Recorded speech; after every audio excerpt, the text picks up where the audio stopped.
Estou retornando com o programa Em Comum pela Inova, emissora da Rede TV, afiliada da Rede TV, emissora da Rede Caldeirado de Comunicação.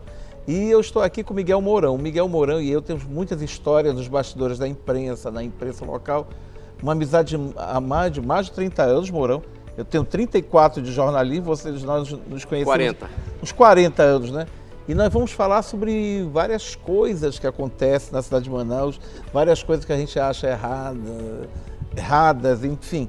Muitas histórias. O Mascate faz 22 anos agora, né? É. O Mascate foi, no início, ele era um ferrinho de dentista na vida dos poderosos, né? Continua. Ele ia lá e fazia doer mesmo, né? É. O Mascate continua com essa linha editorial? É.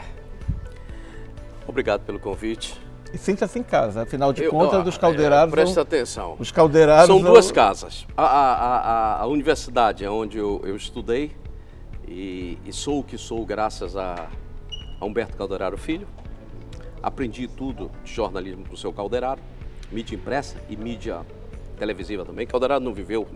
Calderaro era 3, 4 décadas à frente. Eu acho. Então, o exemplo tá aí, tá? Eu sempre achei. E esse espírito da vanguarda, eu herdei, eu aprendi com o seu Humberto. E por outro lado, nessa casa maravilhosa aqui, que isso é um espetáculo, rapaz. A dinâmica é algo, ó, é a primeira vez que eu entro na dinâmica desse lado daqui, né? Eu fujo com a minha mulher, porque quando ela entra aqui, ela compra. Ela vira rica. Deixa a Ruth comprar. Vira multimilionária. Mas de coisas boas, algo finíssimo. Eu tô encantado com a dinâmica. O Natalino Mafiel, ele é um idealista, né? Então, pô, eu vejo a decoração aqui, ó, nós estamos com artefatos egípcios, música, pássaros. Eu tô à vontade, Júlio. Então fique à vontade. E com você do meu lado, ele falou que 35, 40 anos. Eu conheço esse rapaz, ele era um menino, vai continuar sendo um menino. Esse negócio de éramos todos jovens, vai continuar sendo um garoto. Existe a 36, agora existe 46. Mas antes... 10 números a mais. Eu conheci ele até com outros nomes. Se ele quiser, daqui a pouco não, a gente... Ninguém pode contar os... Não pode contar os pseudônimos. Eu posso perder o amigo, mas não perco o fato e a matéria. Então a gente pode falar dos pseudônimos criados naquela época da crítica, depois no Mascate com 22 anos. Porque o jornal, ele nasceu exatamente... nós somos originários, você continua, de uma academia, né? E você falava no seu Calderário, né? E você pegou esse mesmo time do seu Calderário, né? Sempre à frente. Sempre à frente, né? Sempre à frente. Ele não tinha medo dos poderosos. Não. Essa turma toda é locatária de poder, isso tudo vai passar.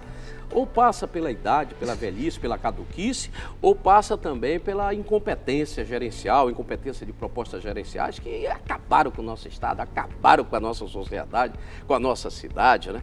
E para isso existem os veículos de comunicação, os habladores, aqueles que contam história. Você conta o lado bonito, né? Que é o lado social. O lado bonito, mas alguém tem que fazer o papel de coveiro, né? Como fala até porque jornalista não enterra os erros como os médicos, né? O jornalista, como está acontecendo na saúde agora, né?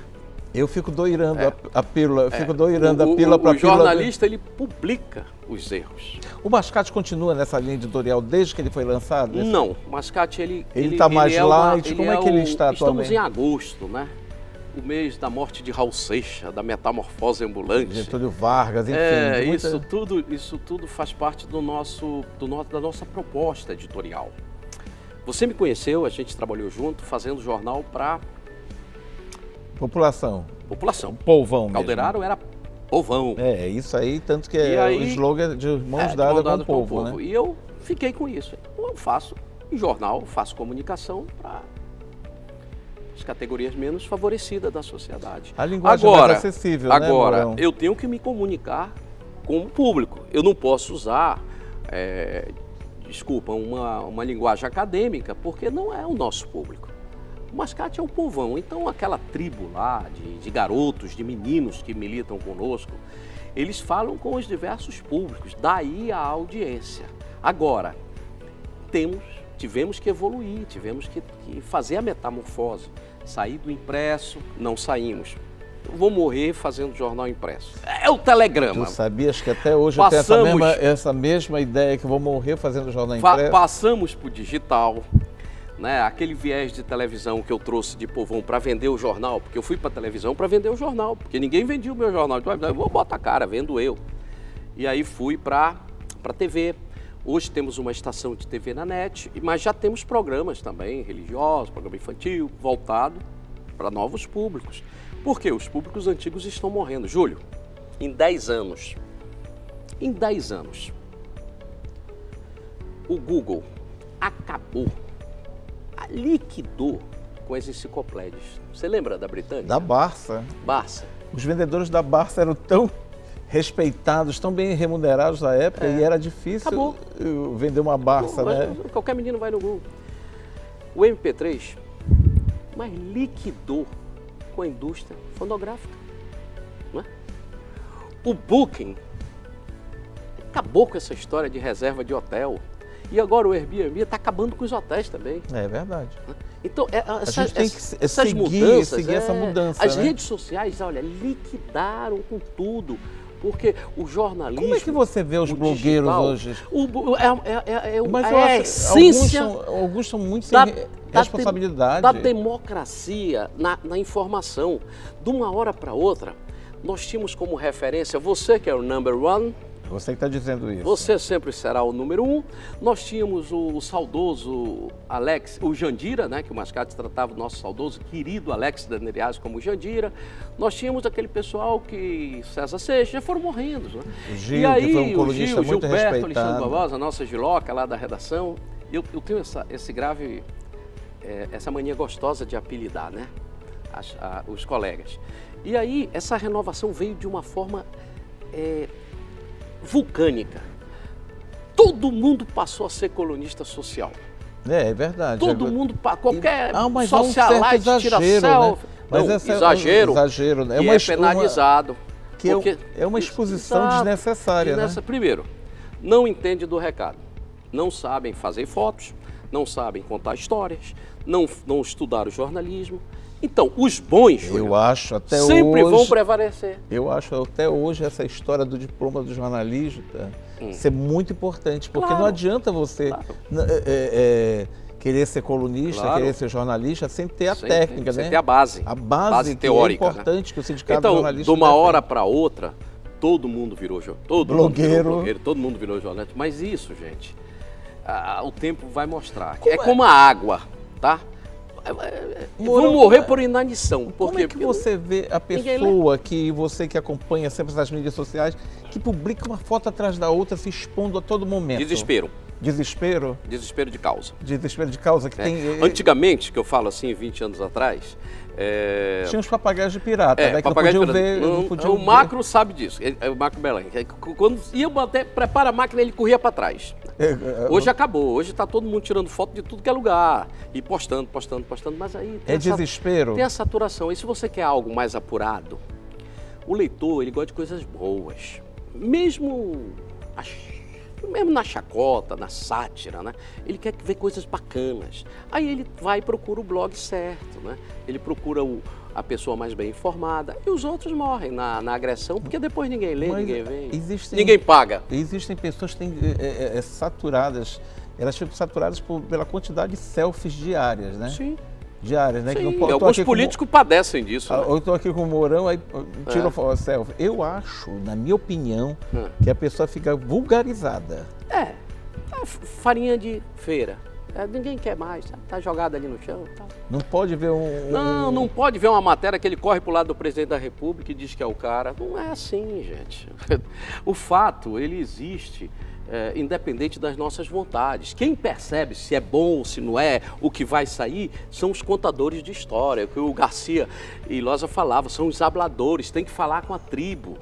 Não adianta vender o nosso espaço para emissoras de fora, os nossos jornais para grupos de fora, porque se nós não pudermos nos comunicar com a tribo, a gente fecha, a gente quebra, a gente morre. Inclusive nós temos uma linguagem peculiar, né, Sim, da nossa região, né? É claro. A história do maninho, que todo mundo fala, tu é lesa, embora, e por aí vai, né? E é outro defeito que a gente tem de linguagem, que a gente não fala vânia. Quando eu falo a gente, todos os amazonenses, né? A pessoa fala Vânia, Mas não é defeito, o isso é junho, a virtude. sonha. Isso nos identifica. Isso é característico da região, né? Isso nos identifica muito. Lógico, é a linguagem do nosso povo. Claro. E a gente consegue entender. Daí você escolher as suas manchetes. O Mascate sempre teve manchetes sensacionalistas, né? Como é que são escolhidas as manchetes? Eu sei que você vai lá para frente. Isso é DNA. Né? Isso é DNA, escolher manchete? Meu avô, meu pai eram regatão, eram mascate. Então a gente tinha que vender o produto. Tá. Então eu tenho que vender... o teu produto é a notícia. Qualquer produto é a notícia, né? Então a minha matéria-prima é o fato. Então o que é que eu faço? Eu pego o fato, vou para o outro lado da mesa, por exemplo. Você dá licença aqui. Deixa eu pegar a Nefertiti aqui. Não, esse aqui é o Tutankhamon. Essa aqui deve ser a Nerf. Não, todos os dois. Vai ver que eram. Eu acho. Então vamos lá. Garfield foi. Isso aí já tá virando... A sátira, essa coisa gostosa do Mascate é que o pessoal gosta de ver, né? Então eu pego o Tutankhamon aqui, que foi o faraó mais poderoso do Antigo Egito, e digo assim, como é que eu vou vender o Tutankhamon? Como é que vende? Para o povão, né? Aí eu digo assim, pagava bem as escravas. Pronto, tá aí a manchete. E é assim que se escolhe uma manchete. Quer dizer, ninguém sabe até se ele não pagava, ou se ele pegava de graça, né? Se ele dava muito ouro. Então você já estimula aguça a curiosidade o imaginário do leitor, que é a sua. Aí você tem, né, nesse ponto, você tem logo a crítica feroz da sua família, dos seus amigos, da sua filha, que é PhD em comunicação, professora da Universidade de Michigan, a Rachel Mourão, que não aceita esse tipo de coisa. Mas, minha filha, eu preciso vender um fato, minha filha. É muito vulgar diante dos olhos dos intelectuais, né? Esse tipo de aí eles, manchete. nossa, papai, o senhor estudou tanto tempo. Eu estudei, sou formado, sou graduado, sou pós-graduado. Né? E qual foi a manchete nesses 22 anos do Mascate que mais... Processo deu problema, ou não, que processo mais? Você já apanhou, você já foi... Eu fui sequestrado. Sequestrado, você tem muita história, né? O que mais te deu processo? Não, eu sei. Muitas. Qual foi o que te deu mais problemas? Mais problemas, todos. Só quem não me deu problema foi o amazonino Armando Mendes. Ele aceitava a crítica e ainda me ligava para rir comigo. Sabe aquela? Macumbeira. É um dos pseudônimos, né? Que diz assim, o amazonino está com muito azar. Tudo que ele faz dá errado. Foi roubado por fulano, foi forrado por outro. Nós sabemos quem roubou o amazonino, porque ele não ficou com nada, né? Aí eu disse assim... Eu só faço rir. Aí eu recomendei que ele procurasse, a Joana Galante, que ele procurasse uma mãe de santo. E a mãe de santo, a Joana, passou uma receita para ele que ele tinha que tomar um banho de mijo de preto. E negro, olha preto, o correto. Preto, eu sou preto. E aí ele, muito orgulhoso, vaidoso, deitou-se na rede, lá na mansão do Tarumã. A história é mais ou menos assim. Você até hoje fala da mansão do Tarumã, né? Pensou e disse, não, vou tomar um banho de mijo de um negão. Botou a pra fora e mijou pra cima. Pronto. Então, negão toma banho de mijo de negão. Bom, essa foi a piada que deu, essa foi a manchete que deu mais impacto. E foi muito impactante diante dos leitores, assim? Deu muito. A vendagem do Mascate naquela época era R$1, até o diário lançar o dele a 20 centavos e quase me quebrar, né? Mas nós passamos a dar o Mascate de graça. Então é guerra, o mercado é isso, um vai morrer, outro vai sobreviver. A outra também, que deu um processo, deu encrenca, o bicho quase me excomuna, foi lá em Parintins. O que você fez com o bispo de Parintins? Parintins é um local, assim, eu amo Parintins, mas Parintins já me deu, assim, muitas dores de cabeça, né? A Soraya Cohen que me diga lá do Balneário da Soraya e os amigos. Eu estava em Parintins e o Haroldo Linhares chegou lá no iate do meu tio e falou assim, Mourão, problemas. Eu disse, que foi?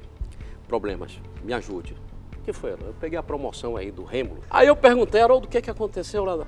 Mourão, pelo amor de Deus, o bispo proibiu o Rêmulo de funcionar em Parintins.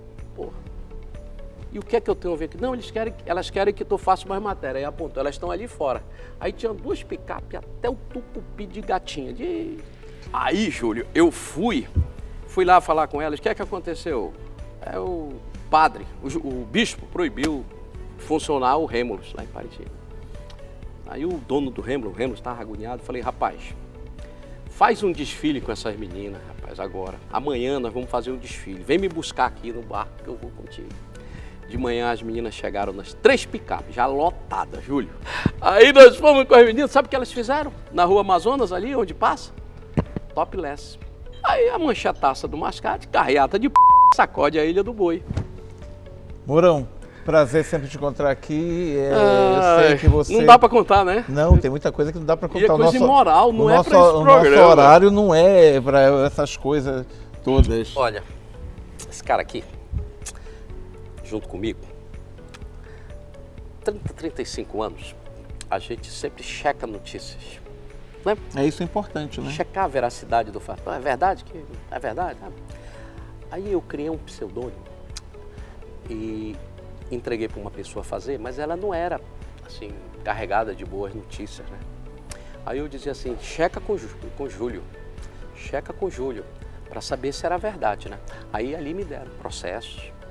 Deram processos? Deu vários. Né? Família do Di Carli que o diga. e aquela pressão, mas a gente só sabe contar história, ninguém faz nada. A gente só sabe contar história. Ninguém faz nada, a gente apenas comenta o que acontece, conta e faz você rir ou chorar. E nós temos essa opção, ou a gente faz as pessoas sorrirem com coisas boas, né? Ou chorar com a tragédia que é o cotidiano, que é o dia a dia. Obrigado, Mourão. 22 anos não é para todo mundo. Sucesso não, acho aí. Que vai só mais 8. Mais 8? Aí eu paro. E você queria me colocar como editor dessa confusão toda? Não, né? eu prometi e vou contar. Deixa eu contar só uma. Nós já estamos estourando nosso tempo aqui. A Cristina libera, ou disse que libera um tempinho. Ó, vocês lembram de um colunista chamado Alex Coutrin? O colunista ficou do passado. Vocês lembram do Alex Coutrin, que era terrível? Daqui a pouco eu volto, tem mais em comum pela Rede TV. Até daqui a pouco.